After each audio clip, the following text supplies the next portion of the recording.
प्रभुंकर धन्यवाद तांकर गौरव से आम को यही दिन मानक अनेक आशीर्वाद अनेक मंगल दान दया प्रेम से कर व्यक्तिगत भाव में पारिवारिक भाव में पुणी मंडली भाव अनेक आशीर्वाद कर खाद्य वस्त्र पानीय सुरक्षा ता सहित वर्तमान जगत में अनेक संकट अभाव कष्ट दारिद्रता युद्ध आर्थिक अनाटन जटिल परिस्थिति अनेक वर्तमान यही आर्थिक अनाटन समस्या भितर लोक मैंने हाहाकार लोक मैंने अनाहार लोक मैंने काठू मुठे खाइबू खंडे पिंधबू ए प्रकार आशार अनेक अच्छा ये परिप्रेक्षी में ख्रीष्ट विश्वासी भाव में आमने प्रभुंकर नाम हेतु जो माने जे दुखी अभाव कष्ट गरीब दारिद्र्य भितर अच्छा से आम नुहे प्रभु आम जीवन में जो आशीर्वाद जो प्रचुरता देते तहिरू कि आम लोक को अल्प कि देवा हेब we know in this world the great starvation is going on because of financial crisis, because of war, because of political crisis, and because of lack of production. Many need people are expecting from the people of God, rather from us, to eat a little food or to put on a old second-hand dress. Lord has blessed in our life, my friends,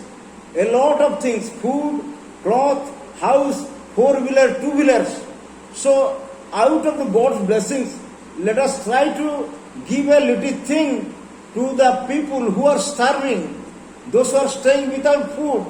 those who are staying in nakedness. So, when we give something to the Lord, we will render to the Lord. We will donating. We are giving to the God becomes a debtor from us. According to the Bible, today we will discuss. Let us see from the Bible the pity, the person who pity to the poor, he lendeth to the Lord its return. जो व्यक्ति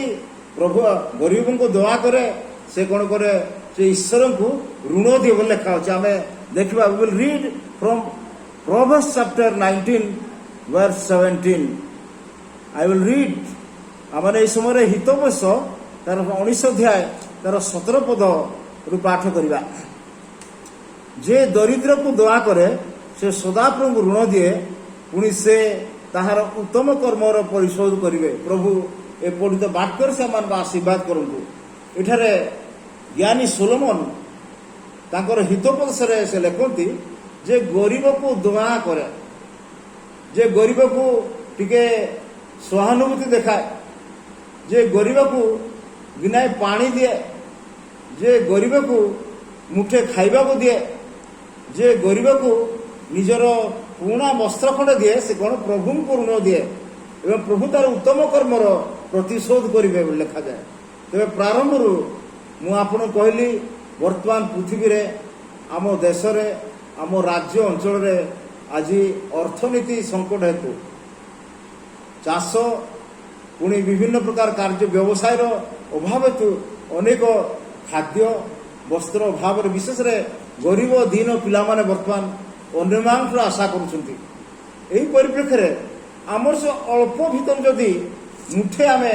से गरीब लोक गरीब पिला को बा जे अभाव से खंडे ऋणा वस्त्र दे आम प्रभु को ऋण प्रभु आम ऋण आम प्रभुंर मालिक होता बड़ महत्वपूर्ण कथा ये ज्ञानी सोलोमन लिखुंट जे दरिद्र को दया करे से कौन करे प्रभु को ऋण दिए और प्रभु तार उत्तम कर्मर पुरस्कार प्रदान करेंगे भाई और भौणी मैंने ख्रीष्ट रक्त रखित भाई भौणी मैंने प्रभुंर आशीर्वाद परिपूर्ण होता भाई भौणी मैंने प्रभुंर मंगलदान पाई भाई भौणी मैंने प्रभुंर प्रचुरता पाई भाई भौणी मैंने यही समय आम वाक्य अनुसार निज निज आत्मसमीक्षा करवा प्रभु आम को प्रचुर देते खाइबा पीवा पिंधिबा गाड़ी घोड़ा घर द्वार बेस आरामदायक स्थान किंतु आज अनेक तार तो आश्रा ना मुठे गोटे ओली खाइला आउ गोटे ओली पाखे ना से आमठार चाहे जे टिके आमठार मुठे खाइब खंडे पुराणा बस्त्र आमर जो दि चार खंड वस्त्र अच्छी खंडे नहीं पिंधिब ए आशा करते से गरीब व्यक्ति प्रति जदि आम हाथ बढ़े मुठे देऊ खंडे देहु आज प्रभु आम ऋणी हूँ प्रभु को आम मालिक होता किंतु प्रत्येक लिखा जाए जे प्रभु तार उत्तम कर्मर फल पुरस्कार लिखा जाए आउ यही कार्य बर्तमान कर समय अच्छी आम प्रचुर खाइलु पीलु पिंधिलु आराम बसवास कर रहीचु प्रभुंर विचार दिन सन्निकट अतः से पुरस्कार पाइबा प्रभुंर मालिक होगापाई प्रभु को ऋण देवाई आम कि आमर अल्प भीतर प्रभु आसवे विचार सिंहासन बसवे माथ्यू 25 अध्याय लेखा 34 पद 40 जाए जे से मेष और शाग मान को अलग कर लिखा जाए एवं से कहे दक्षिण पार्श्व मेष मान कहे आस पितांकर आशीर्वाद पात्र लोक मैंने पृथ्वीर पतनावधि जो आशीर्वाद स्थान प्रत्येक अधिकारी हो कहीं अधिकारी कहती मु क्षुदित थी तुम्हारे मत खुआल मु उलंग थी मत तुम्हें पिंधेल मु रोगी थी मत संकुल मु बंदी थी मत साक्षात कल से आम जो मैंने प्रकृत खंडे देचु मुठे खाइबा कहवा प्रभु केबे केबे तुम्हें भोगरे थिल जे आम तुमको खाइबा देलु केबे तुम्हें उलंगर थिल जे आम तुमको वस्त्र देलु केबे तुम्हें रोगी थिल जे आम तुमको संखिलु केबे तुम बंदी थिल आम साक्षात कलु से कहे से यही दीन गरीब लोक मैंने जो क्षुदार थिले जो मैंने उलंगर थिले जो मैंने भोकर थिले जो मैंने बंदित अवस्था थिले सेमान जहाँ कर तुमने मो प्रति ताहा कर पुणी बाँ पाख लोक कहे जो अभिशप्त अधार्मिक लोक मैंने पृथ्वीर पतनावादी जो स्थान दंडर स्थान प्रस्तुत अच्छी से स्थान जाए जीवन सारा अनंत दंड पा से कहे प्रभु केबे तुम्हें भोकरे थिलो आम देखिलु खावा देना केबे तुम उल्लंग थिलो जे आम तुमको वस्त्र देना केबे रोगर वास्तव कथा जो प्रभु 5टा रोटी 2टा माछ द्वारा 5,000 पर से आज मु भोकरे थी मत देना बोली कहते पुणी जो प्रभु आज आमको परित्राण वस्त्र देते से प्रभु कहते मु उलंग थी नंगला लैंगटा थी मत वस्त्र दिन अर्थात से कहे ना यही मो नाम दीन गरीब लोक मान तुम्हें खाइल यथेष्ट खाइल से माने देखिले मागिले तथा मुझे हाँ तुम्हें शांति आम प्रार्थना कहीदेच कि किसी देना एपाई तुम अनंत दंड जाओ आ वाक्य मत देखा जाए भाई भण मैंने आज आम परिपर्श्वर आम ग्राम आम चतुर्दिग आज जो मैंने दुखी दीन लोक मैंने अच्छा से आमठार किसी निश्चय चाहते आसे कि न दे कही तुम्हें शांति जाओ खुशी जाओ आराम रे कथा कर किसी लाभ ना बोली जाकुब कथा कहते आम देखा जाकुब 2 अध्याय तार 15-16 पद आम देखा जदि जड़े भाई बा भौणी वस्त्र दैनिक खाद्यहीन हुए आउ तुम मधुर कहीं ताहाकु शरीर प्रयोजन द्रव्य किसी न दे कुह उष्ण हुआ और तृप्ति हुई कुशल जाओ तेरे ताहा से कि लाभ निश्चय भाई भौणी मैंने गोटे भाई भौणी दुखी अभाव हाथ पा चिकवा मागी से हाँ प्रार्थना कर अनुसार कहीद हाँ तुम खुशी जाओ प्रभु तुमको जोगे कथा किंतु आम पाखे टिके कौन से विषय आम जो देना हो आम लाभ ना आम आशीर्वाद विषय तेज आज आम चिंता कर से समय प्रभुंर विचार दिन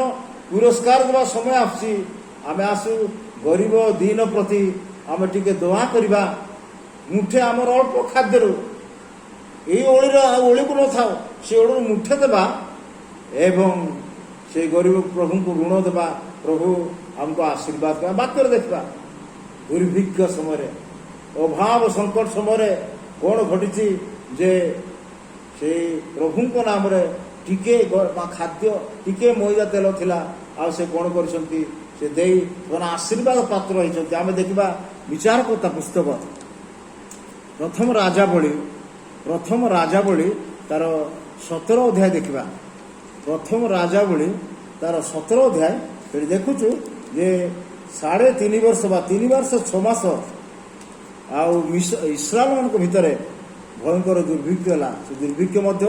से अबाध्यता से प्रभु को भय कले ना से प्रभु को वाक्य पालन कले ना से प्रभु दृष्टि बंद कर किंतु ଜଣେ ପ୍ରଭୁଙ୍କର ଲୋକ ଏଲିଓଙ୍କୁ ପ୍ରଭୁ କ'ଣ କଲେ, କାଉ ଦ୍ୱାରା ରୁଟି ମାଂସ ଯୋଗାଉଥିଲେ। ଆଉ ତାଙ୍କୁ କହିଲେ ସେଟା ଗୋଟେ ଜର୍ଦ୍ଦନର ଆଉ ନିକଟରେ ଏକ ଛୋଟ କିରିତ ନଦୀ ଅଛି, ସେଠାରେ ତୁମେ ଜଳପାନ କର, କାଉ ଦ୍ୱାରା ରୁଟି ମାଂସ ଖାଇବ। କିନ୍ତୁ ପ୍ରଚଣ୍ଡ ଗରମ ବର୍ଷା ବୃଷ୍ଟି ଅଭାବରୁ ସେ ନଦୀ ବି ଶୁଖିଗଲା। ତାପରେ ପ୍ରଭୁ କହିଲେ ତାଙ୍କୁ କହିଲେ ତୁମେ କ'ଣ କର, ତୁମେ ଯାଅ ସାରିଫତ ନିକଟକୁ, ସେଠାରେ ଏକ ବିଧବା ସ୍ତ୍ରୀ ତୁମ ପାଇଁ ସେ ଖାଦ୍ୟ ଯୋଗାଇବେ। ତ ଏଠି ଦେଖାଯାଏ ଆମେ ପ୍ରଥମ ରାଜାବଳୀ 17 ଅଧ୍ୟାୟ ତାର 9 ପଦରୁ ପଢ଼ିବା। ଯଥା ଉଠ ମାନେ 8 ଅନନ୍ତର ତାଙ୍କ ନିକଟରେ ସଦାପ୍ରଭୁଙ୍କ ଏ ବାକ୍ୟ ଉପସ୍ଥିତ ହେଲା, ଯଥା ଉଠ ସିଦୋନର ସାରିଫତକୁ ଯାଇ ସେଠାରେ ବାସ କର। ଦେଖ ଆମ୍ଭେ ସେଠାରେ ଏଇ ବିଧବା ସ୍ତ୍ରୀକୁ ତୁମକୁ ପ୍ରତିପୋଷଣ କରିବା ପାଇଁ ଆଜ୍ଞା ଦେଉଛୁ। ଏଲିଓଙ୍କୁ କହିଲେ ଯେ ତୁମେ ଯାଅ ସାରିଫତକୁ, ସେଟା ଏକ ବିଧବା ତୁମକୁ ଲାଳନ ପାଳନ କରିବ। ଆଉ ପ୍ରଭୁଙ୍କ ବାକ୍ୟ ଅନୁସାରେ ସେ କ'ଣ କଲେ, ସେ ଆଉ କ'ଣ ହେଲେ ସେ ସାରିଫତ ଗଲେ। ହେଲେ 10 ପଦ ତହିଁରେ ସେ ଉଠି ସାରିଫତ ଗଲେ ଓ ନଗର ଦ୍ୱାର ନିକଟ ଉପସ୍ଥିତ ହୁଅନ୍ତୁ। ଦେଖ ଏକ ବିଧବା ସ୍ତ୍ରୀ, ସେଟା କାଠ ସାଉଁଟ ଅଛି, ତ ସେ ତାହାକୁ ଡାକି କହିଲେ ବିନୟ କରୁଛି, ଗୋଟେ ପାତ୍ରରେ କିଛି ଜଳ ମୁଁ ପାନ କରିବି, ଆଣ ମୁଁ ପାନ କରିବି। ସେ ଗଲେ ଦେଖିଲେ ବିଧବା ସ୍ତ୍ରୀ କାଠ ସାଉଁଟ ଥିଲେ, ଦୟାକରି ମୋ ପାଣି ଟିକେ ଦିଅ। ସେ ପାଣି ଆଣିବା ଗଲା ସମୟରେ ସେଠାରେ ଏଲିଓ କ'ଣ କହୁଛନ୍ତି, ଏଣୁ ସେ ସ୍ତ୍ରୀ ତାହା ଆଣିବା ପାଇଁ ଯିବା ବେଳେ ସେ ତାହାକୁ ପୁଣି ଡାକି କହିଲେ ବିନୟ କରୁଛି, ମୋ ପାଇଁ ଖଣ୍ଡେ ରୁଟି ହାତରେ ଆଣ। ଅଦ୍ଭୁତ କଥା, ଦେଶର ଖାଦ୍ୟ ନାହିଁ, ଦେଶର ଜଳ ନାହିଁ, ଖାଦ୍ୟ ନାହିଁ, ବିଧବା ଜଣକ। ଆଉ ପରବର୍ତ୍ତୀ ଆମେ ଭଲ ଭାବେ ଜାଣୁ, ଟିକେ ମଇଦା ଟିକେ ତେଲ ଅଛି, ପୁଅ ସହିତ ରୁଟି କରି ସେ ଖାଇବେ ମରିବେ। ସେତେବେଳେ ସେ ପାଣି ମାଗିଲେ, ପାଣି ଆଣି ଯିବାକୁ ଯିବା ସମୟରେ ଏ ଲୋକ ମୋ ପାଇଁ ରୁଟି ଆଣ। ତ ସେ ସ୍ତ୍ରୀଟା କ'ଣ ଉତ୍ତର ଦେଉଛି ଦେଖନ୍ତୁ, ସେ କହିଲା ସଦାପ୍ରଭୁ ତୁମ ପରମେଶ୍ୱର ଜୀବିତ ଥିବା ପ୍ରମାଣ ମୋ ଠାରେ ଗୋଟିଏ ପିଠା ନାହିଁ, କେବଳ କଳସରେ ମୁଠାଏ ମଇଦା ଓ ପାତ୍ର ଅଳ୍ପ ତେଲ ଅଛି। ଆଉ ଦେଖ ମୁଁ 2 ଖଣ୍ଡ କାଠ ସାଉଁଟ ଅଛି, ଯେପରି ତାହା ନେଇଯାଇ ମୋ ପାଇଁ ଓ ମୋ ପୁତ୍ର ପାଇଁ ପାକ କରି ଖାଇବୁ, ତହିଁ ତାରେ ମରିବୁ। ଏଥିରେ ଏଲିଓ ତାହାଙ୍କୁ କହିଲେ ଭୟ କର ନ କର, ଯାହା କହିଲ ତାହା ଯାଇ କର, ମାତ୍ର ତହିଁରୁ ପ୍ରଥମେ ମୋ ପାଇଁ ଗୋଟିଏ ସାନ ପିଠା କରି ମୋ କତିକୁ ଆଣ, ତହିଁ ତାରେ ତୁମେ ପାଇଁ ଓ ତୁମ ପୁତ୍ର ପାଇଁ କରୁଛ। କୋଉଠି ଡର ନାହିଁ, ପ୍ରଥମେ ଗୋଟେ ପିଠା ଆଣ କହିବେ। ଏ କି ଲୋକ, ସାଧାରଣ କଥା, ଆମର କିଛି ନା ଏତେବେଳେ ମାଗୁଛି ଆମେ ଆକୁ ଦେବା ନାକି। କିନ୍ତୁ ସେ ସ୍ତ୍ରୀ ଲୋକ ବା ବିଧବା କହୁଛି ଯେ ଟିକେ ତେଲ ଟିକେ ମଇଦା ଅଛି, ଆମେ ଏଇଟା କରିବୁ, ଖାଇ ଆମେ ମରିବୁ, କିନ୍ତୁ ଡର ନାହିଁ। ପ୍ରଥମେ ପ୍ରଭୁଙ୍କୁ ନିମନ୍ତେ ବା ମୋ ପାଇଁ ଖଣ୍ଡେ ଆଣ। ତେବେ ସେଠି ପ୍ରଭୁ କ'ଣ କହିଛନ୍ତି, କାରଣ ସଦାପ୍ରଭୁ ଇସ୍ରାଏଲ ପରମେଶ୍ୱର ଏଇ କଥା କୁହନ୍ତି, ଯେ ପର୍ଯ୍ୟନ୍ତ ସଦାପ୍ରଭୁ ଭୂମିରେ ବୃଷ୍ଟି ନ ବର୍ଷାନ୍ତି ସେଦିନ ପର୍ଯ୍ୟନ୍ତ ମଇଦା କଳସ ଶୂନ୍ୟ ହେବ ନାହିଁ, କିମ୍ବା ପାତ୍ର ତୈଳର ଅଭାବ ହେବ ନାହିଁ। ରୁଟି ଓଳି ପିଠା କହି ପୁଅ ଯେଉଁ ମରିବେ, କିନ୍ତୁ ସେତେବେଳେ କହୁଛନ୍ତି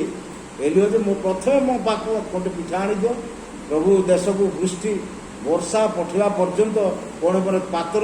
ତେଲ ସରିବ, ମଇଦା ସରିବ ନାହିଁ। ସ୍ତ୍ରୀ ଲୋକଟି ବିଶ୍ୱାସ କଲା। ଆଉ ସେ ବିଶ୍ୱାସରେ କ'ଣ କରୁଛି, ସେ ଯାଇ ଏଲିଓଙ୍କ ବାକ୍ୟ ଅନୁସାରେ କଲା। ପୁଣି ସେ ଏଲିଓ ସେ ସ୍ତ୍ରୀର ପରିଜନ ଅନେକ ଦିନ ଯାଏ ଭୋଜନ କଲେ।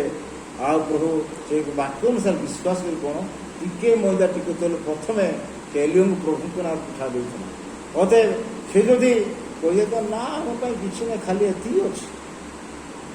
ଆମେ ଖାଇବୁ, ପୁଅ ଖାଇବୁ, ମରିବୁ, ଆପଣଙ୍କୁ କେଉଁଠି ଆମେ ଦେବୁ, ଏଇଟା ସାଧାରଣ ହେଇଥାଏ। କିନ୍ତୁ ସେ ବିଶ୍ୱାସ କରି ସେ କ'ଣ କଲା, ପ୍ରଥମେ ପିଠା ଖଣ୍ଡେ କରି ପୁତ୍ର ଏଲିଓଙ୍କୁ ଦେଇଛି, ପୁତ୍ର ନିଜେ ଖାଇছে। ଆଉ ତାଙ୍କର ଅନେକ ଦିନ ପର୍ଯ୍ୟନ୍ତ ତାପରେ କ'ଣ ହେଲା ନାହିଁ, ସେମାନେ 15 ପଦରେ ତହିଁରେ ସେ ଯାଇ ଏଲିଓଙ୍କ ବାକ୍ୟ ଅନୁସାରେ କଲା। ପୁଣି ସେ ଏଲିଓ ସେଇ ସ୍ତ୍ରୀର ପରିଜନ ଅନେକ ଦିନ ଯାଏ ଭୋଜନ କଲେ। ପ୍ରିୟ ଭାଇ ଭଉଣୀମାନେ, ଅର୍ଥାତ୍ ପ୍ରଭୁଙ୍କର ବାକ୍ୟ, ପ୍ରଭୁଙ୍କର ପ୍ରତିଜ୍ଞା ଆମକୁ କରାଯାଏ ଯେ ଯିଏ ଗରିବକୁ, ଯିଏ ଅଭାବକୁ, ଯିଏ କ୍ଷୁଧାର ଅଛି,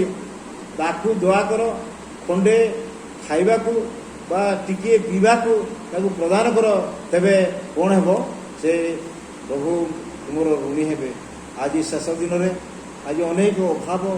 ଦାରିଦ୍ର୍ୟ କଷ୍ଟ ବି ଅଛନ୍ତି, ସେମାନଙ୍କୁ ଆମ ଅଳ୍ପ ଭିତରୁ ଆମେ କିଛି ନିଶ୍ଚୟ ଦେବା। ଆମେ କେବେ ହେଲେ ତାହା ଭୁଲିବା ନାହିଁ, ଯଦ୍ୱାରା କି ଅନେକ ଲୋକ ପରିତୃପ୍ତ ହେବେ, आमे आशीर्वाद पाइबा आमर अभाव हम ना अर्थात स्त्री गोटे ओଳି पाइला विधवार से गोटे ओଳି रु टिके से प्रभु देती अन्यथा वृष्टि हवा पर्यटन कथा 3.5 वर्ष पर वृष्टि होती से पर्यंत तेल सरीना पुणी कौन है ना आउ मैदा सरीना आज आसु जे जड़े भाई यदि गरीब दुखर अच्छी तो आम जानूँ से मागुची निश्चय खटे मुठे देवाप आम के हेला कले आम प्रभुंर प्रभु आम ऋणी हमें प्रभु आम उत्तम कर्म कौन से प्रदान कर आमको आशीर्वाद करती से आमको कौन करती प्रचुर भाव पुरस्कार अर्थात गरीब को दया कर प्रथमतः कौन हुए ईश्वर आम ऋणी हमें अबा आम प्रभुंर मालिक की अद्भुत कथा जो प्रभु आमको सृष्टि कर जो प्रभु आमको रक्त दे कि जो प्रभु घर देइछंती वस्त्र देउछंती खाद्य देउछंती आउ सेथिरु किछि एक गरीब दीन लोक जो आम मुठे खाइबा को देउ प्रभु ऋणी जानती पुणी तार उत्तम कर्म फल से निश्चय पुरस्कार से दौरान देखा जाए आम देखू माथ्यू तार 10 अध्याय माथ्यू तार 10 अध्याय तार शेष 42 पदरे बड़ सुंदर प्रतिज्ञा जाना पदटा तथापि आम पढ़ा माथ्यू 10 अध्याय 42 पद ये प्रभु यीशु ख्रीष्ट आपे से कहते 10:42 पदर पुणी जे कही ए क्षुद्र मान मध्य जन को मोर शिष्य बोली केवल गिनाए ठंडा पानी पीवा को देव मु तुम सत्य को से कौन सी प्रकार अपना पुरस्कार हो द्वितीय विषय प्रभु आम ऋण होती द्वितीय विषय आम पुरस्कार अधिकारी था आज प्रिय भाई भण मैंने आमने जिते कुंठा बोध करी कौन सी गरीब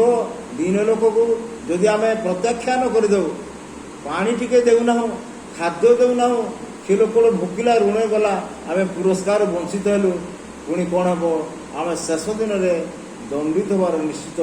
संभावना रही यही दिन मानक पछघुंचा नक आम जो दुखी गरीब लोक जाक जड़े भाईर अभाव खाद्य ना उल्लंघ जानी सुधा ताकू किसी न दे हो प्रभु तुमको आशीर्वाद करंतु बा आम प्रार्थना कर तुम जाओ खुशी तृप्त हो विश्व से किसी लाभ आशीर्वाद ना प्रभु असंतोष हमें पुरस्कार आम हरदा आम प्रचुर हम ना ये देखु विधवार गोटे पाए पुओ सहित खाई से कितु जो एलियो कहले जे विश्वास कर प्रभु कहते जे वृष्टि पठेवा पर्यंत तोर खाद्य तेल अभाव ना से स्त्री सन्देह कला ना प्रथम कौन कला से कौन कर पिठा खंडे कर एलियो भोज दे 3.5 वर्ष पर्यंत वृष्टि न हवा पर्यंत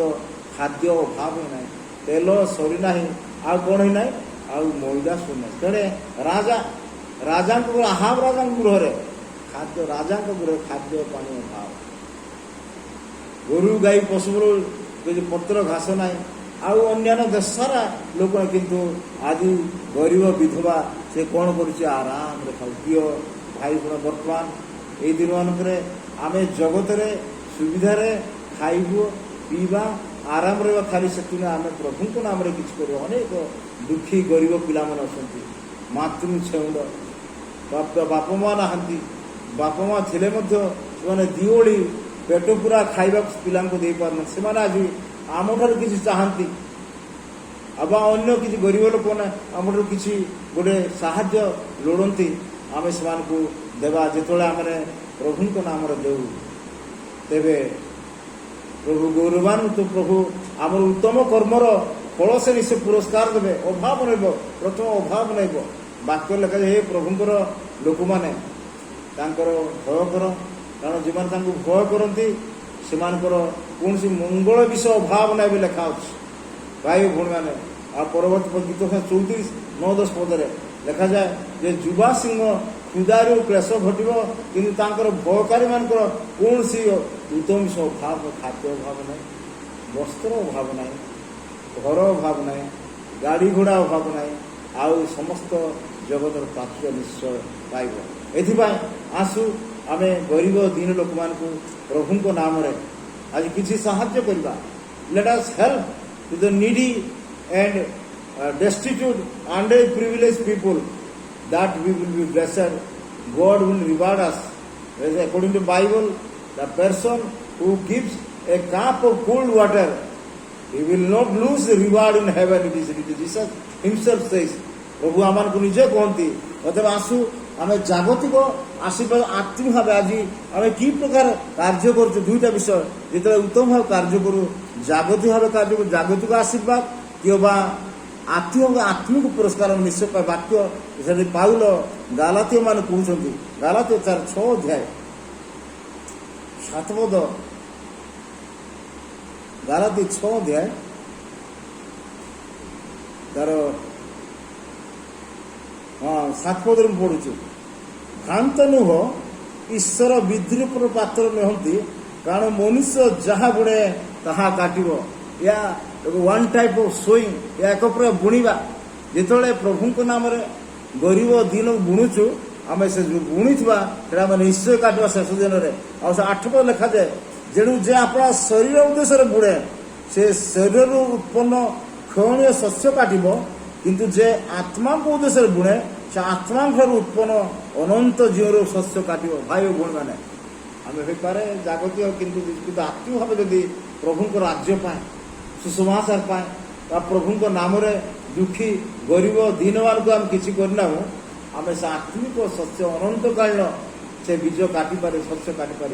जागतिक भाव काटा अतएव आसु आज आम अंचल आम पाखे आम अन्य पारिपार्श्विक समस्या जो दुखी दिन मान गरीब से पाए आम किसी करने चेष्टा प्रार्थना करवा खाली प्रार्थना करदे हम ना किसी ना कि प्रथम निज ठार किसी देवा आम जागतिक भाव सारिवा शारीरिक भाव तो सब अस्थायी लिखा देखो 8 पदर कारण शरीर उत्पन्न क्षणीय शस्य काटिब किंतु जो आत्मा को से बुढ़े आत्मा को उत्पन्न अनंत जीवन शस्य काटिब अर्थात प्रभु आसवे विचार दिन में से सिंहासन बसवे आउ जिते आम ठिया मत देल पिंधा खाइबा रोग सुखिल आस पितांकर से आशीर्वाद अधिकार हो कथा किंतु अन्य मैंने किसी करना कौन करेंगे से तोड़ीदे अनंत नरक को तुम्हें जाओ तुम्हें अनंत अधर्मचारी मैंने अनंत दंडर भागे कथा कहे अतः प्रिय विश्वासी भाई मैंने जदि आम गरीब दीन लोक मान की दया करूँ प्रभु ऋणी हमें पुणी आम पुरस्कार अभाव हुए ना आमर प्रचुर हुए पुणी आमर धार्मिकता स्थायी बोले मत गीत संहिता लिखा जाए गीत संहिता तार 112 पद 6 लिखा जाए से वितरण करी से दीनहीन मान दान को तहिर तार धर्म सदाकाल स्थायी जे दीनहीन मान को दान करी दिन गरीब लोक मान को पानी देछि दिन गरीब मुठे खाइबा को देछि दिन गरीब को सहायछि तार धर्म अनंत काल स्थायी प्रिय भाई माने चतुर्थ आशीर्वाद आमनकर कौन धर्म आमको सेवा आम प्रार्थना अनंत काल स्थायी जदि आम क्या देखी तुझ छाड़ छाड़ या किए पचारे आपको किए देव ये प्रकार आम कही आम कौन सेवा आम धर्म को व्यर्थ आम प्रार्थना आमको सेवा आम उपासना आमको ख्रीष्टीय जीवन व्यर्थ हो जाए प्रिय भाई भूण मैंने एपाई आसु आम कौन करवा प्रभु नाम दीन लोक मान गरीब मान दया भाव कि साहाय्य करवा तेज निश्चय प्रभु से पुरस्कार दिखती आउ से आम परिश्रम के व्यर्थ हो ना केवे निष्फल हो ना ये आम प्रभु दृष्टि धार्मिक देखा लोक दृष्टि हो पारे लोक हो गिरजा प्रार्थना वाक्य ध्यान प्रार्थना कर लोक कह बढ़िया धार्मिक लोक किंतु गोटे दीन गोटे दुष्ट लोक देख छी छाड़ छाड़ कथा कहले से धार्मिकता ना मुझे पालक भाव में थी हाथीगढ़ मंडल गोटे बाहागर होता से बाहर को निमंत्रण लोक आस भोजवा खाऊँ किसी किसी गरीब आदिवासी भिक्षुक श्रेणी लोक आसिले से जुहार कथा ए छाड़ छाड़ जाओ जाओ जाओ एम किसी दमन खेदे ये प्रकार हेले आम केवे प्रभुर आशीर्वाद किंतु से लोक को बिना निमंत्रण आसी मुठे दे दियो खाओ बोली देते से धार्मिकता स्थायी से आशीर्वाद निश्चय से पाइब पाइबा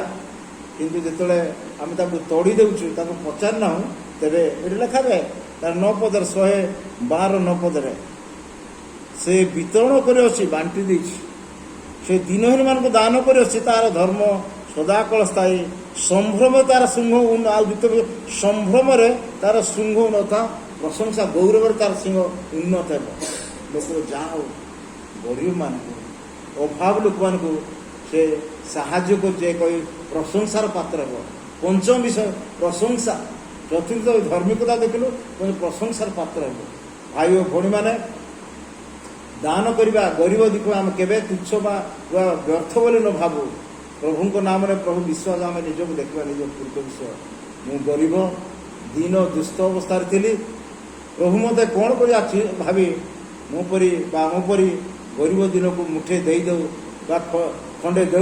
तेज निश्चय आशीर्वाद पाइबे गोटे समय गोटे राजा दृष्टांत मोर मन को आसी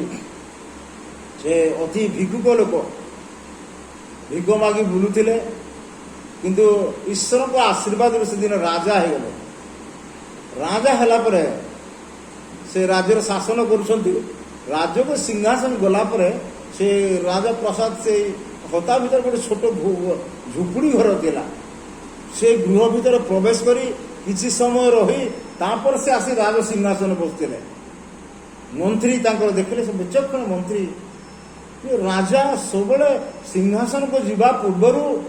कहीं से कुड़िया घर प्रवेश कर किस समय बाहरी आसुँच निरीक्षण कले आ दिने जगिले राजा बाहर सिंहासन बसवे ता पूर्व से कुड़िया घर को गले किस समय रही बाहर आउ मंत्री महाराज मु मार्क कर निरीक्षण प्रतिदिन सिंहासन को जीवा पूर्वर आपण कहीं से कुड़िया घर जानती आउ राजा मंत्री को कहले महामंत्री आप जानती राजा हेबार मोर अवस्था तुम्हें आसिक देख ये कुड़िया भितर कौन अच्छी गोटे महिला भंगा गोटे प्लेट किसी महिला कोनार बुझला मु दिने भिकारी थी यही प्लेट धरी मु मागी खाऊली यही महिला खंडिया लुगा मान धरी मु शोली को गछ मूल को रास्ता कड़े किंतु ईश्वर को आशीर्वाद मु राजा राजसिंहासन बसी राजा है यहीपरी मुपरी गरीब दीन भिकारी मान को जेपरी ताच्छल्य अवहेला करने सब मन रखा निमंते मु सब से कुड़िया भर देखे आ मंत्री चमत्कृत हेले ये भाई भौणी वास्तव में आज आम स्थिति ठार पूर्व स्थिति चिंता करूँ आम कि अवस्था आमर पितामाता कि बसते आमर पिंधा थिला केमती आमर खाद्य थिला केमती आमर वस्त्र थिला केमती आम स्थान समाज केमती थिला किंतु आज आमर खाइबा पिंधिबा घर द्वार आज आमर स्थान उच्चरे से पाई आम कि दीन गरीब लोक मान अवहेला कर देचु से प्रति आम चक्षु की आम मुदी देचु आम सतर्क हवा वाक्य कहे जे गरीब को दया करे साहाय्य करे से प्रभु को ऋण दिए प्रिय भाई भौणी आसु प्रभु आमर ऋणी हूँ आम मालिक हेबा प्रभु आमन को पुरस्कार से देवे पुणी आम कौन कर प्रिय भाई भौणी आम स्वर्ग में पुरस्कार पाइबा पुणी आत्मिक पुरस्कार आत्म बीज काटवा जो चिरस्थायी पुणी आम कौन कर आमर धर्म कर्म स्थायी हे पुणी आमर कौन हम आमर प्रशंसा चतुर्दिग हम से व्यक्ति एमती ए प्रकार उत्तम कार्य करुचे therefore dear friends you remember your previous status in which status you were which condition you were what you were putting what you were eating now God has exalted you so see your condition and don't forget the needy people don't close your eyes the destitute and privileged people and out of your little things you give to them then you will receive a great reward Bible says वाक्य कहे शेष पद पढ़ा उपदेश तार 11 अध्याय उपदेश तुम खाद्य जल पकाओ आ तुम अनेक दिन पर तहाँ पाइब कथा लिखा जाए द बाइबल से इक्लेसियास्टिस chapter 11 verse 1 cast your bread upon the water you will receive it after many days आ लिखा जाए तुम्हें जल उपर अपना भक्ष पकाओ कारण अनेक दिन उतारे तहा तुम्हें पाइब भाई और भौणी मैंने पुनर्बार से पुरस्कार पाइबा जहाँ आपण देइछंती जहाँ बुणीछंती जहाँ पकई देइछन जलरे ताकू फेरिबा बाई फेई विश्वास ताकू पकाओ ता लोक दिने प्रभु आपन पुरस्कार देवे ये लिखा जाए पानी रे पकई दियो बोले साधारण कथा ସବୁ କଥା ପାଣିରେ ପଡ଼ିଗଲା ବୋଲି ନା ଭାଇ ଭଉଣୀ, ଏହାର ଗଭୀର ଅର୍ଥ ବାକ୍ୟ ଜଳକୁ ବୁଝେ, ଜଳ ବାକ୍ୟକୁ ବୁଝାଏ। ଅର୍ଥାତ୍ ବାକ୍ୟ ଅନୁସାରେ ଆପଣଙ୍କ ଖାଦ୍ୟ, ଆପଣଙ୍କ ଅର୍ଥ, ଆପଣଙ୍କର ପୋଷାକ ଆପଣ ଦିଅନ୍ତୁ। ଅନେକ ଦିନ କଥା ପ୍ରଭୁ ଯେତେବେଳେ ଆସିବେ ତହିଁ ଆପଣ ପୁରସ୍କାର ପାଇବେ, ଆପଣ ସ୍ୱର୍ଗରାଜ୍ୟର ଅଧିକାରୀ ହେବେ ଏବଂ ଶାନ୍ତି ଆନନ୍ଦର ଭାଗୀ ହେବେ। ଏଥିରେ କି ସନ୍ଦେହ? ପ୍ରଭୁ ଆମମାନଙ୍କୁ ଆଶୀର୍ବାଦ କରନ୍ତୁ। ଆପଣଙ୍କୁ ହୁଏତ ଆପଣ ଏପର୍ଯ୍ୟନ୍ତ ଖାଇଲେ ପିଇଲେ ପାଇଲେ ଆରାମ ମଜାମଜିରେ ରହିଛନ୍ତି, କିନ୍ତୁ ଗରିବ ଦିନ ଆପଣଙ୍କ ପଡ଼ିଶା ଘର ହୁଏତ ଅଛନ୍ତି ଜଣେ ବ୍ୟକ୍ତି, ତା ପ୍ରତି ଆପଣ ଚକ୍ଷୁ ବନ୍ଦ କରିଦେଇଛନ୍ତି। Let your eyes to open toward the needy people. ଯେ ଗରିବ ଲୋକମାନଙ୍କ ପ୍ରତି ଆପଣଙ୍କ ଚକ୍ଷୁ ଉନ୍ମୁକ୍ତ ହଉ। ଆଉ ଗଡ୍ ୱିଲ୍ ବ୍ଲେସ୍ ୟୁ। ପ୍ରଭୁ ଆସିବେ। ଆଉ ପ୍ରିୟ ଭାଇ ଭଉଣୀ, ପ୍ରଭୁ ଆସୁଛନ୍ତି। ଆପଣ ସେ ପୁରସ୍କାର ପାଇବାକୁ, ସେ ଅନନ୍ତକାଳୀନ ବୀଜ କାଟିବା ପାଇଁ, ଶସ୍ୟ କାଟିବା ପାଇଁ ଆପଣ ବର୍ତ୍ତମାନ ପ୍ରସ୍ତୁତ ହୁଅନ୍ତୁ ଏବଂ ଗରିବ ଦିନମାନଙ୍କୁ ଆପଣ ଦୟା କରନ୍ତୁ। ପ୍ରଭୁ ଏ ଅଳ୍ପ ଉତ୍ସାହ ବାକ୍ୟ ଦ୍ୱାରା ଆଶୀର୍ବାଦ କରନ୍ତୁ। ପ୍ରଭୁ ଆମକୁ କଥା କରନ୍ତୁ। ଆମେନ୍। Dear Christian brothers and sisters, I, Bishop Dr. Prakash Bir, I urge you, there are many needy people around you, near you, beside your house. So out of a little thing, a little morsel of bread you give to them, you will be blessed. May the Lord bless you. May the Lord inspire you to stretch forth your helping hand to the poor people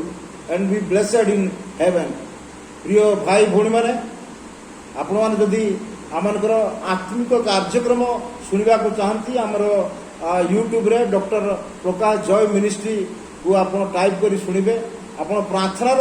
ସାହାଯ୍ୟ ଚାହାନ୍ତି, ଆମର phone number 9938889612 phone କରି ଆପଣଙ୍କର ଶାରୀରିକ ଆତ୍ମିକ ବିଷୟରେ ପ୍ରାର୍ଥନା ଆପଣ ପାଇବେ। ପ୍ରଭୁ ଆପଣଙ୍କୁ ଆଶୀର୍ବାଦ କରନ୍ତୁ। ଲେଟ୍ ଅସ୍ ପ୍ରାର୍ଥନା କରିବା। Hallelujah, hallelujah. ସ୍ୱର୍ଗସ୍ଥ ପିତା, ତୁମକୁ ଧନ୍ୟବାଦ ଦେଉଛୁ ଏହି ସମୟରେ। ପ୍ରଭୁ ଆମମାନଙ୍କୁ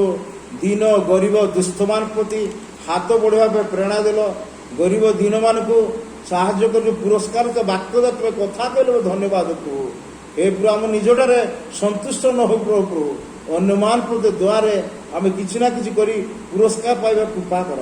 ପ୍ରଭୁ। ପ୍ରଚାରିତ ବାକ୍ୟ ପ୍ରତ୍ୟେକ ଅନ୍ତରେ କାର୍ଯ୍ୟ କରିବା ପାଇଁ କୃପା କର ପ୍ରଭୁ। ଗୌରବ ସମ୍ଭ୍ର ପୂଜା ବନ ତୁମରି ହଉ, କାରଣ ତ୍ରାଣକର୍ତ୍ତା ପ୍ରିୟ ପ୍ରଭୁ ଯୀଶୁଙ୍କ ନାମରେ ଏହି ପ୍ରାର୍ଥନା ଉତ୍ସର୍ଗ କରି ମାଗିଲି ପିତା, ଆମେନ୍।